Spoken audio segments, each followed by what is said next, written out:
Hello everyone, my name is कुलफ़्रा और आप सभी देख रहे हैं हमारा official channel the learners community DU SOL। I hope आप सभी ठीक होंगे और अपनी अपनी स्टडी बहुत अच्छे से कर रहे होंगे।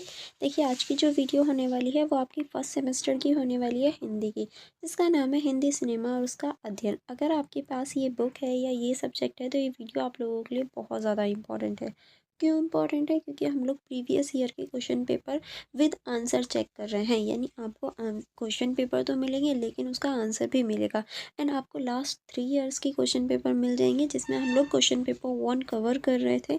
तो अगर आपने प्रीवियस वीडियोस नहीं देखी हैं एंड यूट्यूब चैनल को सब्सक्राइब नहीं किया है तो आप जल्दी से कर लीजिए, क्योंकि देखिए ये जो वीडियोज़ हैं एंड ये जो चैनल है वो आपकी स्टडी के लिए बहुत ज़्यादा इंपॉर्टेंट है एंड हेल्पफुल भी है।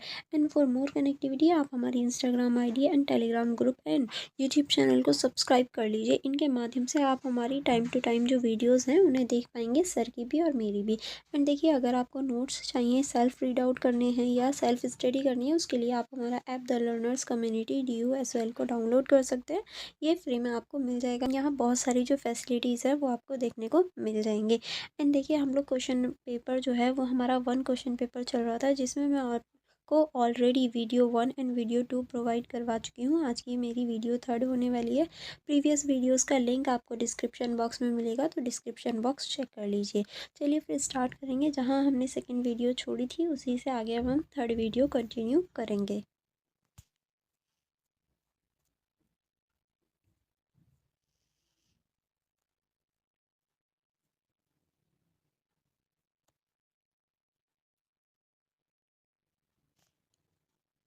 जैसे कि आप सभी देख सकते हैं, नेक्स्ट क्वेश्चन है हमारा, हिंदी सिनेमा में नई तकनीक की संभावनाओं और चुनौतियों पर प्रकाश डालिए। यानी जो हिंदी सिनेमा है इसमें जो नई तकनीक और जो संभावना है और जो चुनौतियां हैं उन पर आपको प्रकाश डालना था। चलिए देख लेते हैं किस तरह से आप लिखेंगे। हिंदी सिनेमा समय के साथ लगातार बदलता रहा है। प्रारंभिक दौर में मूक फिल्मों से शुरू होकर टॉकी फिल्मों, रंगीन फिल्मों, एनालॉग कैमरे, डिजिटल कैमरे, मल्टीप्लेक्स संस्कृति और अब OTT प्लेटफॉर्म तक तकनीक ने फिल्मों के रूप प्रस्तुत और दर्शकों के अनुभवों में बड़ा परिवर्तन लाया है।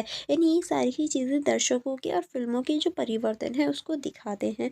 आज हिंदी सिनेमा नई तकनीक जैसे digital cinematography, VFX, CGI, animation, 3D cinema, high definition संपादन, ड्रोन शॉट, विजुअल प्रोडक्शन और ओटीटी तकनीक OTT तकनीक के नए दौर में प्रवेश कर चुकी हैं। यानी आज के दौर में हम ये सारी जो चीज़ें हैं वो हम देख सकते हैं और यूज़ भी करते हैं। इन तकनीकों ने फिल्मों को अधिक वास्तविक, मनोरंजन और वैश्विक स्तर से अनुरूप बनाया है। साथ ही इन तकनीकों के साथ कई चुनौतियां भी सामने आई हैं, जिससे उद्योग में संतुलित रूप से निपटाना आवश्यक है। किस तरह से, चलिए देखेंगे। पहले हम देखेंगे डिजिटल तकनीक और सिनेमेटोग्राफी में बदलाव। क्या क्या बदलाव हुआ है? डिजिटल कैमरों के आने से फिल्मों में शूटिंग पैटर्न में बड़ा सुधार आया है।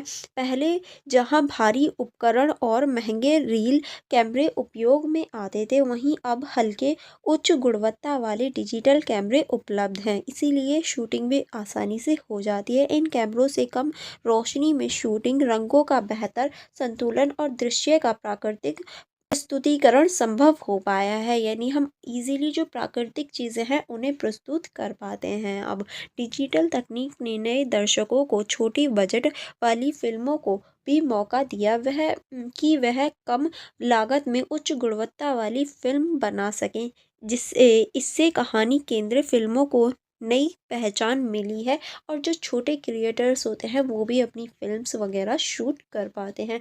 नेक्स्ट अब हम देखेंगे VFX और CGI का विस्तार। किस तरह से हिंदी फिल्मों में VFX और CGI तकनीक का उपयोग तेज़ी से बढ़ा है। अब विशाल सेट, युद्ध दृश्य, ऐतिहासिक पृष्ठभूमि, काल्पनिक दुनिया और खतरनाक दृश्य, इन सभी को असली सेट बनाए बिना रचा जा सकता है। यानी अब इन सभी के रियल में सेट बनाने की या फिर रियल में उसे परफॉर्म करने की ज़रूरत नहीं होती। सिर्फ CGI और VFX की सहायता से कंप्यूटर में ही बना दिया जाता है। यह तकनीक दर्शकों के अनुभवों को नई नया रूप देता है। बड़े पैमाने की फिल्में अपने दृश्य प्रभाव के कारण अधिक आकर्षक बन बन पाती हैं। इससे फिल्म को अंतर्राष्ट्रीय स्तर पर प्रतिस्पर्धा में खड़ा होने का अवसर भी मिलता है, क्योंकि अंतर्राष्ट्रीय स्तर की बात करेंगे तो बहुत बड़ी प्रतिस्पर्धा हम यानी कंपटीशन देख सकते हैं। नेक्स्ट अब हम देखेंगे संपादन और पोस्ट प्रोडक्शन में आधुनिकता। किस तरह से उन्नत सॉफ्टवेयर के आने से संपादन प्रक्रिया तेज, सरल और अधिक रचनात्मक हो गई है। अब रंग सुधार, ध्वनि मिलान, सेट चयन और दृश्य निर्माण में तकनीकी कुशलता का बड़ा महत्व बढ़ गया है। आधुनिक तकनीक फिल्मों को सफल सुधार रूप देते हैं और दर्शकों को अधिक प्रभावशाली अनुभव प्रदान होते हैं। इन बदलावों से निर्देशकों को अपनी कल्पनाओं को बेहतर ढंग से मूर्त रूप देने की स्वतंत्रता मिलती है। यानी जो क्रिएटर्स होते हैं वो अपनी कल्पनाओं को बेहतर तरीके से दर्शकों के या दर्शकों के सामने प्रस्तुत कर पाते हैं। नेक्स्ट आप इसमें लिखेंगे ध्वनि तकनीक का विकास और दर्शन अनुभव। किस तरह से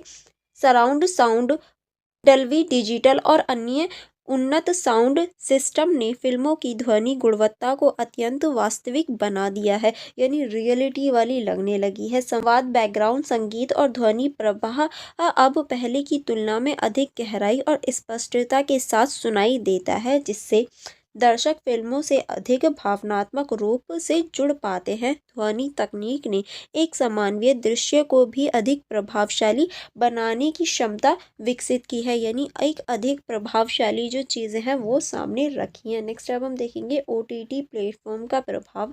किस तरह से तकनीकी प्रगति के कारण ओटीटी प्लेटफॉर्म हिंदी सिनेमा के लिए बड़े माध्यम बनकर उभरे हैं। अब फिल्मों को केवल सिनेमा घरों तक सीमित नहीं रखना पड़ता। ओटीटी ने नए कलाकारों, दर्शकों और विषयों को आकार प्रदान किया है।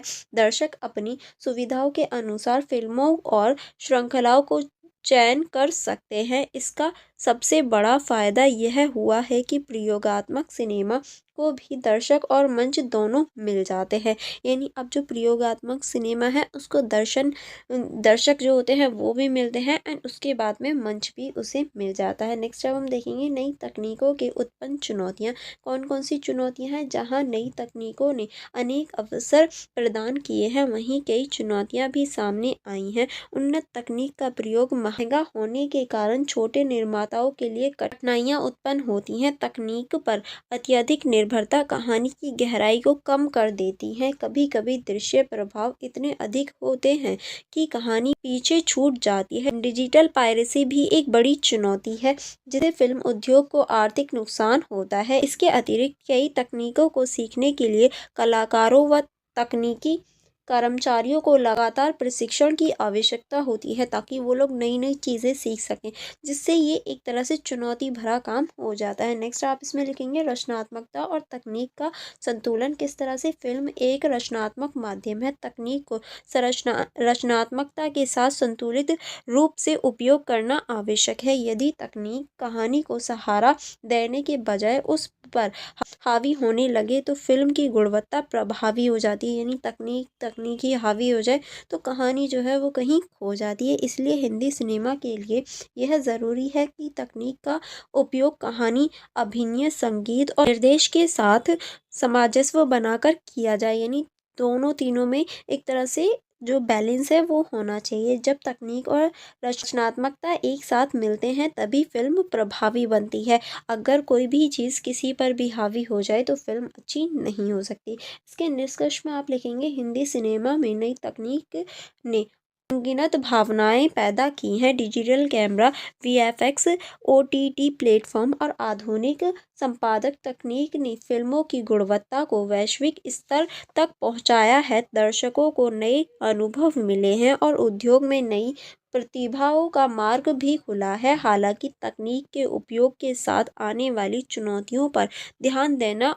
उतना ही आवश्यक है। लागत में वृद्धि, डिजिटल पायरेसी, कौशल प्रशिक्षण और अंतिम निर्भरता जैसी चुनौतियां संतुलित दृष्टिकोण की मांग करते हैं, ताकि जो संतुलित चीज़ें हैं वो रह सके। हिंदी सिनेमा तकनीकी प्रगति के इस दौर में तभी और आगे बढ़ सकेगी जब वह रचनात्मकता और तकनीक दोनों को एक दोनों को साथ लेकर चलेंगे। इस प्रकार नई तकनीक हिंदी सिनेमा के भविष्य को और मजबूत और संभावनाओं से भरपूर बनाती है। इसीलिए हम कह सकते हैं दोनों चीज़ें जो है वो बैलेंस होनी चाहिए। इसके अथवा वाला क्वेश्चन देखेंगे। इसके अथवा में क्वेश्चन था पीके फिल्म की समीक्षा कीजिए। अब इसे किस तरह से अटेम्प्ट करेंगे, इसका इंट्रो देखेंगे। पीके एक ऐसी हिंदी फिल्म है जिसने भारतीय समाज, धर्म, परंपराओं और आस्था से जुड़े मुद्दों को सरल, व्यंग्यात्मक और मानवीय दृष्टि से प्रस्तुत किया है। क्योंकि हम पीके फिल्म में ये सारी चीज़ें देख सकते हैं। इस फिल्म का मूल विषय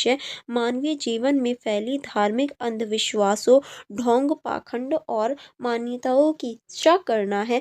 यह फिल्म एक बाहरी पात्र पीके के माध्यम से इंसानी दुनिया को एक नई नज़र से दिखाती है। पीके की मासूम दृष्टि से समाज की खामियों और अच्छाइयों दोनों को सामने का अवसर मिला है। फिल्म मनोरंजन के साथ साथ सोचने समझने का मौका भी देती है, इसलिए ये सामाजिक और सांस्कृतिक दोनों दृष्टि से महत्वपूर्ण मानी जाती है। अब किस तरह से आप इसका आंसर लिखेंगे? फिल्म का कथानक और उसका उद्देश्य। किस तरह से? फिल्म का कथानक एक ऐसी प्रणाली से शुरू होता है जो पृथ्वी पर आता है, यानी जो पीके हैं वो पृथ्वी पर आते हैं एक एलियन के रूप में और इंसानों की दुनिया को बिल्कुल नई नज़र से देखता है। उसका दूरसंचार वाला यंत्र चोरी हो जाने के कारण वह धरती पर फंस जाता है, जिसको वो रिमोट बोलते हैं। ठीक है, रिमोट जो है वो खो जाता है। उसे यह लगता है कि मनुष्य भगवान से अपनी समस्याओं हल करवाते हैं, यानी उन्हें ऐसा लगता है कि मनुष्य जो है वो भगवान कोई है जिनसे अपनी प्रॉब्लम्स जो है वो सल्यूशन लेते हैं। इसलिए वह भगवान को खोजने की यात्रा पर निकलते हैं। इस यात्रा में उसे समाज के भीतर फैली अंधभक्ति, दिखावे, धार्मिक व्यवस्था और लोगों की भावना का शोषण करते तथाकथित धर्मगुरुओं की वास्तविकता समझ में आती है। कथानक सरल है परंतु उसका उद्देश्य गहरा और सारगंभीरता है। धर्म नहीं बल्कि ढोंग और पाखंड पर प्रश्न उठाया है, यानी ये जो फिल्म है ये धर्म पर नहीं पर जो ढोंग है, पाखंड है, उस पर ज़रूर सवाल उठाती है। नेक्स्ट अब हम देखेंगे केंद्र पात्र पीके का महत्व। पीके का चित्र मासूम, निष्कपट और पूरी तरह प्रश्न पूछने वाला है। वह हर चीज़ को तर्क के आधार पर समझना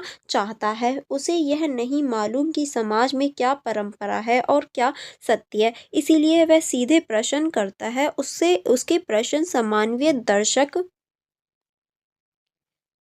के मन में चल रहे सवालों को भी उजागर करता है। पीके का सरल व्यक्तित्व इस बात को दर्शाता है कि समस्या तभी हल होती है जब मनुष्य जिज्ञासु और तर्कशील होता है। यह पात्र फिल्म को न केवल मनोरंजन बनाता है बल्कि संदेश को भी अधिक प्रभावी ढंग से प्रस्तुत करता है। नेक्स्ट आप इसमें लिखेंगे फिल्म द्वारा धर्म और आस्था की समीक्षा। फिल्म धर्म को नकारती नहीं बल्कि धर्म के नाम पर किए जाने वाले व्यापक और पाखंड को समझने ही लगती है। पीके जब विभिन्न धार्मिक रीति रिवाजों को समझने का प्रयास करते हैं तो कई विरोधाभास उजागर होते हैं। फिल्म यह बताती है कि आस्था निजी विषय है परंतु जब इसे भय, लालच या भ्रम से जोड़ दिया जाता है तो शोषण पैदा होता है। यानी जो हमारी आस्था है, हमारा धर्म है, वो निजी विषय है। क्यों? क्योंकि देखिए अभी तक आपने भी सभी गुरुओं से, सभी लोगों से ये सुना होगा कि भगवान या अल्लाह जो है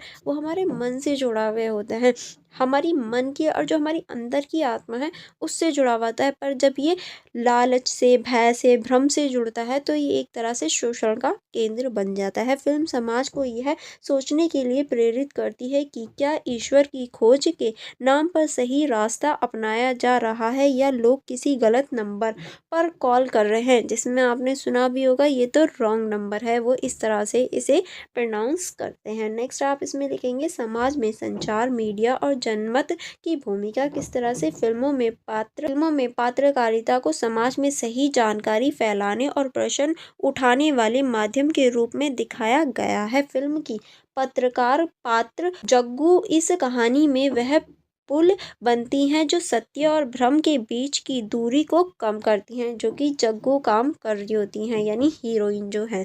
मीडिया के सकारात्मक उपयोगों को दिखाते हुए फिल्म यह बताती है कि जनमत को सही दिशा में ले जाना समाज के लिए जिम्मेदारी है। ठीक है, नेक्स्ट आप इसमें लिखेंगे मनुष्य और मानवता का संदेश। फिल्म बार बार यह बात स्पष्ट करती है कि मनुष्य किसी धर्म, देश या जाति से पहले एक इंसान है। पीके पूरी फिल्म में मनुष्य को उसकी दृष्टि से देखता है, भावनाओं, दंड, प्रेम और उम्मीदों से भरे हुए जीव के रूप में। फिल्म का संदेश है कि धर्म, भाषा और समुदाय के भेद मानवता से ऊपर नहीं हो सकते, यानी मानवता से ऊपर कुछ भी नहीं हो सकता। प्रेम, करुणा और विश्वास ही समाज की वास्तविक नींव है। हमें यही चीज़ रखनी चाहिए, ना कि धर्म के आधार पर भेदभाव करने चाहिए। नेक्स्ट आप इसमें लिखेंगे हास्य और व्यंग्यों का प्रभावी प्रयोग। किस तरह से हास्य और जो व्यंग्य हैं उनका प्रभावी प्रयोग है। फिल्म गंभीर मुद्दों को हल्के फुल्के हास्य और व्यंग्यों के माध्यम से प्रस्तुत करती है। हास्य दर्शकों को बांधे रखते हैं और व्यंग्य उन्हें सोचने पर मजबूर करते हैं। धर्म गुरुओं के पाखंड को चुटकुले, संवाद और स्थितियों के माध्यम से दिखाया गया है। इस तरह फिल्म मनोरंजन और संदेश दोनों में संतुलन बनाए रखती है और दोनों का संतुलन हमें बहुत आसानी से दिख जाता है। नेक्स्ट अब हम देखेंगे फिल्म की सामाजिक प्रासंगिकता। किस तरह से पीके समाज में व्यापक उन प्रवृत्तियों पर प्रकाश डालते हैं जो आज भी मौजूद हैं। अंधविश्वास, भय आधारित धर्म पालन, गलत जानकारी का प्रसार और धार्मिक व्यवसाय। फिल्म समाज को यह याद दिलाते हैं कि प्रगति और विज्ञान सोच अपनाने के लिए तर्क आवश्यक है। यह फिल्म नई पीढ़ियों को आलोचनात्मक दृष्टि से समझने के लिए प्रेरित करती है। इसीलिए सामाजिक उपयोग आज भी कम नहीं हुआ है, यानी ये जो है, ये जो नई पीढ़ी है, नई जो सोच है, उसे आलोचनात्मकता जो सोच है, तर्क है, वितर्क है, उसकी ओर अग्रसर करती है। अगर हम निष्कर्ष की बात करें तो निष्कर्ष में आप लिखेंगे पीके एक ऐसी फिल्म है जो मनोरंजन के साथ साथ समाज को दर्पण भी दिखाती है। इसमें धार्मिक पाखंड की आलोचना है, परंतु आस्था को लेकर कोई अनादर नहीं है, यानी धार्मिक जो पाखंड है उसकी आलोचना की गई है, लेकिन आस्था को लेकर कोई भी बेइज्जती भी नहीं की गई है। फिल्म का उद्देश्य लोगों की सोचने, समझने और सही गलत की पहचान करने के लिए प्रेरित है। पीके का पात्र दर्शकों को यह एक एहसास कराता है कि प्रश्न पूछना कमजोरी नहीं है, बल्कि समझ का पहला कदम है। यानी अगर कोई प्रश्न पूछता है, कोई सवाल पूछता है, तो वो कभी भी कमजोरी नहीं बल्कि समझदारी का पहला कदम होता है। फिर ये संदेश देती है कि ईश्वर तक पहुंचने का रास्ता डर या भ्रम से नहीं बल्कि सत्य, करुणा और मानवता से होकर जाता है। अपनी सरल कथा, संवेदनशीलता, संदेश और प्रभावशाली प्रस्तुति के कारण यह फिल्म सामाजिक और सांस्कृतिक दोनों की दृष्टि से महत्वपूर्ण बन जाती है। और यानी हम कह सकते हैं ये जो है सामाजिक और सांस्कृतिक दोनों ही दृष्टि से महत्वपूर्ण हमें दिखती है। नेक्स्ट क्वेश्चन है हमारा किन्हीं दो पर टिप्पणी कीजिए। यानी आपको यहाँ 4 जो पॉइंट्स हैं वो देखने को मिलते हैं, लेकिन आपको किन्हीं दो पर ही टिप्पणी करनी है। तो चलिए इन चारों को एक एक करके देख लेते हैं क्या है और किसके बारे में पूछ रहा है। तो सबसे पहला जो हमारा का है वो है साहित्य और सिनेमा का संबंध टिप्पणी। यानी आपको साहित्य और जो सिनेमा है इसका जो संबंध है वो आपको बताना है। इसमें आप लिखेंगे साहित्य और सिनेमा का संबंध अत्यंत गहरा, ऐतिहासिक और परस्पर निर्भर रहा है। साहित्यिक विचारों, भावनाओं, अनुभवों और जीवन सत्य को शब्द के माध्यम से व्यक्त करता है, यानी ये शब्दों के माध्यम से सामने रखता है, जबकि सिनेमा उन्हीं विचारों और भावनाओं को दृश्य श्रवण के रूप में प्रस्तुत करता है, यानी दिखाकर हमें सामने रखता है। इस दृश्य से सिनेमा को साहित्य का दृश्य विस्तार भी कहा जा सकता है और इसी को हम साहित्यिक दृष्टि का जो विस्तार है वो भी कह सकते हैं। उपन्यास, कहानियां, नाटक और जीवनी, इन सबसे सिनेमा को विश्व वस्तु, चरित्र निर्माण, कथानक और संवेदना प्रदान की जाती है। ठीक है, कई महान फिल्म साहित्य कृतियों के आधार पर बनी है, क्योंकि ये साहित्य मानव जीवन की गहराई, जटिलता और विविधता को विस्तार से प्रस्तुत करते हैं। इसीलिए भी स्क्रीन पर फिल्में बना दी जाती हैं। दूसरी ओर सिनेमा ने साहित्य को व्यापक समाज तक पहुंचाया, उन पात्रों को, स्थितियों को जीवित किया जिन्हें पाठक केवल पढ़कर कल्पना कर सकते हैं। सिनेमा की शक्ति यह है कि वह साहित्य के अर्थ को दृश्य भावों में अनुभव कर देता है और उसके प्रभाव को कई गुना बढ़ा देता है। दोनों के बीच इस संवाद से नए विषय, नई शैलियों और नए प्रयोग जन्म लेते हैं। यानी दोनों के जो मेल है उससे जो नए विषय हैं, नई शैलियाँ हैं और नए प्रयोग हैं, उनका जन्म हो जाता है। आधुनिक समय में वेब सीरीज और डिजिटल प्लेटफॉर्म ने भी साहित्य को नई रूप और नए दर्शक दर्शक दिए हैं। यानी ये जो आधुनिक युग है, इसमें जो नई वेब सीरीज हैं, डिजिटल प्लेटफॉर्म है, साहित्य है, उसे नया रूप ही दिया है। इस प्रकार साहित्य और सिनेमा का संबंध सिर्फ कथा आधार तक सीमित नहीं, बल्कि संवेदना, मूल्यबोध, सामाजिक दृष्टि और कलात्मक अभिव्यक्ति का साझा विकास है। दोनों एक दूसरे को समृद्ध करते हैं और समाज के सांस्कृतिक परिदृश्य को गहराई से प्रदान करते हैं और गहराई से दोनों समझने का प्रयास करते हैं। ठीक है, उसके बाद में जो हमारा सेकंड था वो है हमारा 60 के दशक का हिंदी सिनेमा। यानी जो 60 का दशक था वो हिंदी सिनेमा कैसा था ये आपको बताना है। इसमें आप लिखेंगे 60 का दशक हिंदी सिनेमा के विकास, विस्तार और परिपक्वता का महत्वपूर्ण दौर माना जाता है। इस समय भारतीय समाज स्वतंत्रता के बाद नई सामाजिक ढांचे, राजनीतिक परिवर्तन और शहरीकरण के दौर से गुजर रहा था, जिसका प्रभाव फिल्मों पर भी गहराई से दिखाई देता है। यानी हम इसका जो प्रभाव है वो फिल्मों पर भी देख सकते हैं। यह दर्शन सामाजिक मुद्दों, प्रेम, पारिवारिक मान्यताओं और मानवीय संघर्ष को गंभीरता से दिखाने के लिए जाना जाता है। गुरुदत्त, विमल रॉय, राज कपूर जैसे फिल्मकारों ने अपनी फिल्मों में संवेदना, यथार्थ और कलात्मक प्रस्तुति को विशेष महत्व दिया है। यानी इन्होंने जो कलात्मक प्रस्तुति है उसे बहुत गंभीरता से दिखाया है। दूसरी ओर इस दशक के रंगीन फिल्मों का प्रयास बढ़ने लगा, जिससे सिनेमा को आकर्षक दृश्य रूप प्रदान किया। संगीत भी इस समय अपनी ऊंचाइयों पर था। मोहम्मद रफ़ी, लता मंगेशकर, आशा भोसले, किशोर कुमार और शंकर जयकिशन, R.D. बर्मन जैसे संगीतकारों ने फिल्मों को गीतों की दृष्टि से स्वर्णित बना दिया। यानी ये सभी जो है ये फेमस जो गायक हैं वो हो जाते हैं। प्रेम और सामाजिक फिल्मों के अलावा ऐतिहासिक और पौराणिक फिल्मों भी इस दशक को लोकप्रिय बनाती हैं या लोकप्रिय रखा है। 60 के दशक में प्रमुख विशेषताएं यह थी कि यह मनोरंजन और गंभीर दोनों का संतुलित रखा गया था। यानी यहाँ पर हम मनोरंजन और जो गंभीरता है दोनों को देख सकते हैं। नायक की छवि में भी परिवर्तन दिखाई देता है। संवेदनशील, संघर्षशील और मानवीय रूप सामने आने लगा। यह दशक हिंदी सिनेमा को कलात्मकता, संगीत, अभिनय और सामाजिक चेतना के स्तर पर समृद्ध करने वाला काल माना जाता है। यानी हम कह सकते हैं इसे जो कलात्मक है, संगीतात्मक है, उस रूप में चेतना को आगे बढ़ाया है। नेक्स्ट हम देखेंगे जो आपका गा क्वेश्चन है वो है आपका कैमरा शॉट के विभिन्न आयाम। यानी जो कैमरा शॉट है उसके विभिन्न आयाम पर आपको टिप्पणी करनी है। तो आप इसमें लिखेंगे सिनेमा के निर्माण में कैमरा शॉट अत्यंत महत्वपूर्ण भूमिका निभाता है, क्योंकि दृश्य भाषा द्वारा ही भाव, वातावरण, गति और कथा को व्यक्त किया जाता है। कैमरा शॉट वस्तु और कैमरे के बीच दूरी, कोण, गति और फ्रेमिंग के आधार पर तय किया जाता है और प्रत्येक शॉट अपने साख अर्थवृत्तीय रखता है। क्लोज अप शॉट किसी पात्र की भावनाओं, आंखों या चेहरे की सूक्ष्म प्रतिक्रियाओं को उभारता है, जिससे दर्शक पात्र के आंतरिक मनोभावों से जुड़ता है।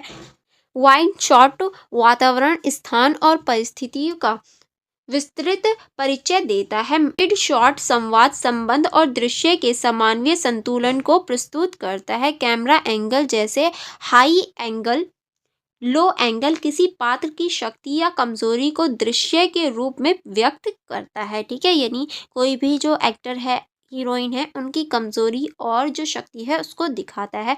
ट्रैकिंग शॉट, पैन टिल्ट और डाली शॉट गति और लय पैदा करता है, जिससे दृश्य अधिक जीवित और रोचक बनता है। आधुनिक तकनीक के साथ ड्रोन शॉट और स्टेकम शॉट ने सिनेमा को नए आयाम दिया है। ऊंचाई, गतिशीलता और सजग आंदोलन के साथ दृश्य अधिक प्रभावशाली बनता है। कैमरा शॉट्स सिर्फ दृश्य को रिकॉर्ड नहीं करता बल्कि उसके अर्थ, भाव और संवेदना का निर्माण करता है। इस प्रकार कैमरा शॉट सिनेमा की भाषा का मूल आधार है, जिनसे कथा भावनाओं की गहराई तक पहुंच जाती है। यानी जो भी एक्टर कहना चाहता है वो उसकी भावनाओं की गहराई तक पहुंच जाती है। और आपने भी देखा होगा कि कुछ फिल्म्स या कुछ डायलॉग्स को देख के लोग बहुत ज़्यादा इमोशनल होने लग जाते हैं, रोने लग जाते हैं, तो वो सभी इन्हीं की वजह से होता है। जिस प्रकार से शॉट लिया जाता है उसका प्रभाव भी ऐसा ही पड़ता है। नेक्स्ट अब हम देखेंगे मुगल ए आजम और नई तकनीक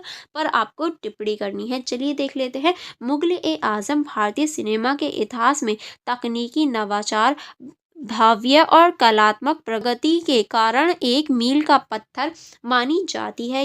यह वह दौर था जब तकनीकें सीमित थीं, परंतु फिल्म ने उपलब्ध साधनों का सर्वोत्तम उपयोग करते हुए नई ही राह खोली। इस फिल्म में विशाल सेट, विस्तृत पोशाकें, विशेष प्रकार व्यवस्था और बड़े पैमाने पर युद्ध प्रस्तुतियाँ तकनीकी दृष्टि से क्रांतियाँ की थी। यानी हम कह सकते हैं तकनीकी दृष्टि से इसके बाद क्रांति आ गई थी। फिल्म के प्रसिद्ध गीत प्यार किया तो डरना क्या के लिए शेष महत्व का अद्भुत सेट बनाया गया था। यानी जब ये गाना शूट हुआ था तो इसके लिए एक अलग ही सेट जो है उसका निर्माण किया गया था, जो उस समय तकनीकी और कलात्मक दृष्टि से अभूतपूर्व था। फिल्म में कपूर, प्रकाश और छाया के उपयोग से गहराई, भावना और शाही वातावरण निर्मित किया गया। मुगल ए आजम पहले श्वेत शाम में बनी, बाद में इसे रंगीन रूप में पुनर्निर्मित किया गया। यानी ये पहले ब्लैक एंड व्हाइट बनी थी, बाद में इसे रंगीन किया गया था, जिससे यह तकनीक की प्रगति का प्रतीक बन गई। सिनेमास्को और बड़े पर्दे की प्रस्तुति ने दर्शकों को नई दृश्य अनुभूति दी। इसके अलावा ध्वनि तकनीक भी इस फिल्म में बेहतर उन्नत मानी गई। संवाद, संगीत और पृष्ठभूमि ध्वनि का संयोजन अत्यंत प्रभावी रूप से किया गया। इस फिल्म ने सिद्ध किया कि तकनीकी सीमाओं के बावजूद कल्पनाशीलता, परिश्रम और प्रयोगशीलता के माध्यम से सिनेमा को नई ऊंचाइयों तक पहुंचाया जा सकता है। इस प्रकार मुगल आजम भारत की सिनेमा में तकनीकी उत्कृष्टता का ऐतिहासिक उदाहरण बन गया है। यानी तकनीकी रूप से जो मुगल आजम है वो एक उत्कृष्ट उदाहरण के रूप में हम देख सकते हैं। आई होप आपको यहाँ पूरा ही जो क्वेश्चन पेपर है डिस्कशन समझ में आ गया होगा, क्योंकि यहाँ हमारा पूरा जो क्वेश्चन पेपर है वो कंप्लीट हो जाता है। नेक्स्ट वीडियो में हम लोग सेकंड जो क्वेश्चन पेपर है उसको डिस्कस करने वाले हैं। ओके।